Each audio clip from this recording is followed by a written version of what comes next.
മുരിങ്ങൂരിൽ തകർന്ന service road നന്നാക്കിയിട്ട് മതി, പാലിയേക്കരയിലെ toll പിരിവെന്ന് ഹൈക്കോടതി. ടോൾ പിരിവ് പുനഃസ്ഥാപിക്കാൻ തയ്യാറാക്കിക്കൊണ്ടുവന്ന ഉത്തരവ് ഹൈക്കോടതി മടക്കിക്കൊണ്ടുപോയി. ഒരാഴ്ച മുൻപ് നന്നാക്കിയ സർവീസ് റോഡാണ് ഇന്നലെ പുലർച്ചെ തകർന്നത്. ചെറിയ കാര്യങ്ങളുടെ പേരിൽ ഇനിയും ടോൾ പിരിവ് തടയരുതെന്ന് NHAയും കരാർ കമ്പനിയും ആവർത്തിച്ച് ആവശ്യപ്പെട്ടുവെങ്കിലും കോടതി വഴങ്ങിയില്ല.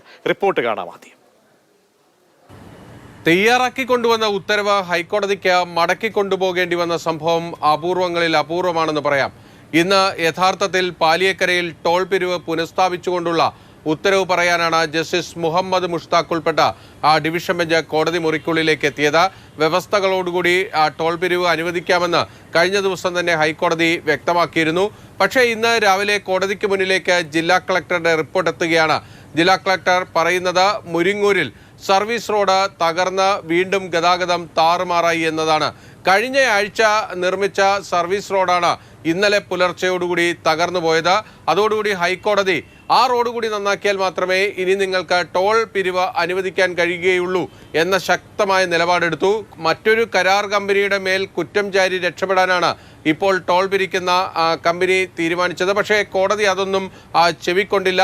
ചെറിയ ചെറിയ കാരണങ്ങളുടെ പേരിൽ ടോൾ പിരിവ് തടയരുത് എന്ന് NHAയും കോടതിയിൽ വാദിച്ചെങ്കിലും അതും ഡിവിഷൻ ബെഞ്ച് കണക്കിലെടുത്തില്ല. കാരണം കഴിഞ്ഞ കുറച്ചധികം കാലമായി പാലിയേക്കരയിൽ നടന്നുകൊണ്ടിരുന്നത് വലിയ ഗതാഗതക്കുരുക്ക് അനുഭവിക്കുമ്പോഴും റോഡ് മുഴുവൻ തകർന്ന് താറുമാറായി കിടക്കുമ്പോഴും 130 രൂപ വരെ ചെറിയ കാറുകൾക്ക് ടോൾ വാങ്ങുന്ന വലിയ കൊള്ളയാണ് അവിടെ നടന്നുകൊണ്ടിരുന്നത്.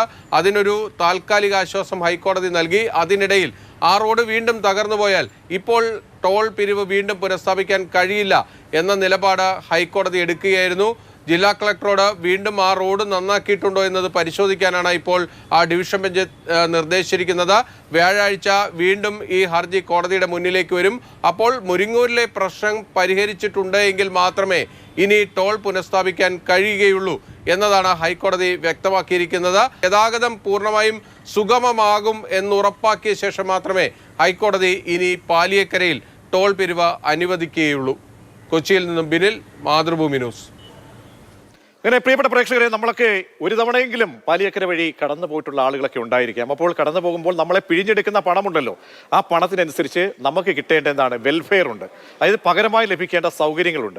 ആ സൗകര്യങ്ങൾ തെല്ല് പോലും ഗൗനിക്കുന്നില്ല എന്ന് പറയുമ്പോൾ നമ്മുടെ കീശയിൽ നിന്ന് പണം പോകുന്നു, നമ്മൾ ദുരിതം പേറുകയാണ്. അപ്പോൾ തീർച്ചയായും കോടതിയെ നമ്മൾ ശ്ലാഘിക്കേണ്ടിയിരിക്കുന്നു. അടിക്കടി കോടതിക്ക് മുൻപിലേക്ക് കേന്ദ്ര സർക്കാരും ഈ NHAയും ഒക്കെ തന്നെ പോകുന്നു, വാദങ്ങൾ നിരത്തുന്നു. പക്ഷേ കോടതി ഒറ്റ കാര്യമേ പറയുന്നുള്ളൂ, എന്താണ്, റോഡ് നന്നാക്കിയിട്ട് മതി ടോൾ എന്നുള്ളതാണ്. എന്തായാലും നമുക്ക് ആ റോഡ് വഴി കടന്നു പോകുന്ന ഞങ്ങളുടെ റിപ്പോർട്ടർമാരുണ്ട്, ഞങ്ങളുടെ പ്രതിനിധിയുണ്ട്. ഞങ്ങളുടെ ഡെസ്കിൽ മുതിർന്ന മാധ്യമപ്രവർത്തകൻ ഡോക്ടർ പ്രസാദ് കുമാർ നമ്മോടൊപ്പം ചേർന്ന്. പ്രസാദ് പറഞ്ഞു വന്നത് കേട്ടാണല്ലോ, റിപ്പോർട്ട് കണ്ടാണ്. ഈ പ്രധാനപ്പെട്ട ഒരു സംശയം, ഈ അടിക്കടി എന്തുകൊണ്ടാണ് കോടതി, കാരണം എത്രയോ ഈ കേസ് പാലിയേക്കര ടോളുമായി ബന്ധപ്പെട്ട ആ കേസ് പരിഗണിച്ചിട്ട് എത്രയോ ദിവസങ്ങളാണെന്നല്ലേ, ഇടയ്ക്കിടയ്ക്ക് എല്ലാ സർവ്വ സംവിധാനങ്ങളും ഏറ്റവും മുതിർന്ന അഭിഭാഷകരെയൊക്കെ ഇറക്കി കോടതിക്ക് മുന്നിലേക്ക് പോവുകയാണ് ഈ ടോൾ കമ്പനി NHAയൊക്കെ. എന്നിട്ട് കൂടി എന്തുകൊണ്ടായിരിക്കാം ചെവിക്ക് ഇങ്ങനെ മുറുകെ പിടിച്ചുകൊണ്ട് തന്നെ ഇരിക്കുന്നത് കോടതി? അല്ല, കോടതിക്ക് തന്നെ അത് ബോധ്യപ്പെട്ടു എന്നുള്ളതാണ് നമുക്ക് മനസ്സിലാക്കേണ്ടത്. കാരണം കോടതിയിലെ പലരും അങ്ങോട്ട് പോയിട്ടുണ്ട്. ഞാനും കഴിഞ്ഞ ആഴ്ച യാത്ര ചെയ്താണ് കൊടുങ്ങല്ലൂർ. 4 മണിക്കൂറാണ് എനിക്ക് പാലക്കാട് നിന്ന് ഈ കൊടുങ്ങല്ലൂർ വരെ എത്താൻ സമയം. അന്ന് പാലിയേക്കര ടോൾ നോർമൽ ആണെങ്കിൽ എത്ര സമയം? അല്ലെങ്കിൽ നമുക്ക് 2 മണിക്കൂർ മതി. 2 മണിക്കൂർ മതി. അത്രയും സമയം കൂടുതൽ എടുത്തു എന്നുള്ളതാണ്.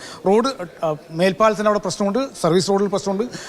കോടതി പറയുന്നത് തന്നെ സർവീസ് റോഡ് നന്നാക്കാതെ മേൽപ്പാലത്തിൽ പണി നടക്കണം. അപ്പോൾ അത്രയും അവിടെ പ്രസാദ് കുമാർ, അതായത് ഈ പ്രസാദ് ഈ എന്തുകൊണ്ടാണ് ഇത്രയും അവർക്ക്, കാരണം എല്ലാ ഫണ്ടുണ്ട്, മറ്റു സംവിധാനങ്ങളും, എന്താണിത് ഇങ്ങനെ ഒരു കാലതാമസം? എന്താണ് ഈ സർവീസ് റോഡിന്റെ കാര്യത്തിൽ ഇങ്ങനെ ഇഴഞ്ഞിട്ട് കോടതിയിൽ ഇപ്പോൾ എന്താണ് ടോൾ പിരിവ് അവിടെ നിർത്തി വെച്ചിരിക്കുകയാണ്, എന്നിട്ട് കൂടി ആ റോഡ് നന്നാക്കുന്നതിന്റെ കാര്യത്തിൽ എന്താണ് പ്രശ്നം? എന്താണ് കൈപ്പള്ളിയിൽ വേറെ പ്രശ്നം കൂടെ ഉണ്ട്. നമ്മളിപ്പോൾ കഴിഞ്ഞ മാസം ഈ മാസം സെപ്റ്റംബർ 1 മുതൽ കോടതി ഇവർ ടോൾ വർദ്ധിപ്പിക്കണം, 5 മുതൽ 15 രൂപ വരെ ടോൾ വർദ്ധിപ്പിക്കാൻ തീരുമാനിച്ചു. അപ്പോഴാണ് കോടതി ശരിക്കും ഇടപെട്ടത്.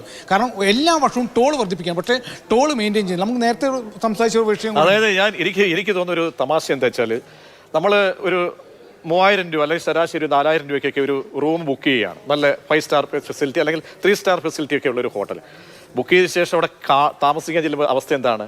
മുട്ട കടിക്കുന്ന ബെഡും, അങ്ങനെ ചൊറി പിടിച്ച് കിഴുത്ത വീണ പുതപ്പം ബെഡ്ഷീറ്റും ഒക്കെ ആണെങ്കിൽ എന്തായിരിക്കും അവസ്ഥ എന്ന് പറയുന്ന പോലെയാണ് നമ്മുടെ കയ്യിൽ നിന്ന് പൈസ ചെലവാക്കുന്നത്, നമുക്കൊരു ഫെസിലിറ്റി ഇല്ല. അല്ല, അതാണ് നമ്മളിപ്പോൾ പോകുമ്പോൾ നമ്മൾ കാറിൽ യാത്ര ചെയ്യുന്നു, കാറിന് കൊല്ലുകൊണ്ട് നമ്മുടെ ആരോഗ്യത്തിന് പ്രശ്നം, കാറിന് പ്രശ്നം, വണ്ടിക്ക് മറ്റേ നമ്മുടെ മൊത്തത്തിൽ നമ്മുടെ സമയനഷ്ടം, നമ്മളാകെ ടെൻഷനാകുന്നു. എത്ര റോഡില്ല എന്ന് പറയുമ്പോൾ ടാറില്ല, പല ഭാഗത്തും ടാറ് തന്നെ ഇല്ല. മുമ്പൊരിക്കൽ കോടതി ആ ഭാഗത്ത് റോഡേ ഇല്ല എന്ന് പറഞ്ഞു. അതുപോലെയാണ്. അപ്പോൾ ടോള് കൃത്യമായിട്ടും പൈസ കൂട്ടിക്കൊണ്ടേയിരിക്കുന്നു, പക്ഷേ അതിനുള്ള സർവീസ് നൽകുന്ന എന്തുകൊണ്ട് സർവീസ് റോഡ് നന്നാക്കിയിട്ട് അറ്റ്ലീസ്റ്റ് കല്ലെങ്കിലിട്ട് നന്നാക്കിയിട്ട് കുഴിയില്ലാതെ റോഡാക്കിയിട്ട് അവർക്ക് പാലം മെയിൻറ്റെയിൻ ചെയ്താൽ മതി. ഇപ്പോൾ കൈപ്പള്ളി നമ്മൾ നേരത്തെ സംസാരിച്ചേണ്ട ഒരു വിഷയം കൂടെ പറയുന്നു, എന്തുകൊണ്ട് നേരത്തെ കുറച്ച് വർഷം കഴിഞ്ഞാൽ ടോള് റദ്ദാക്കുന്നില്ല.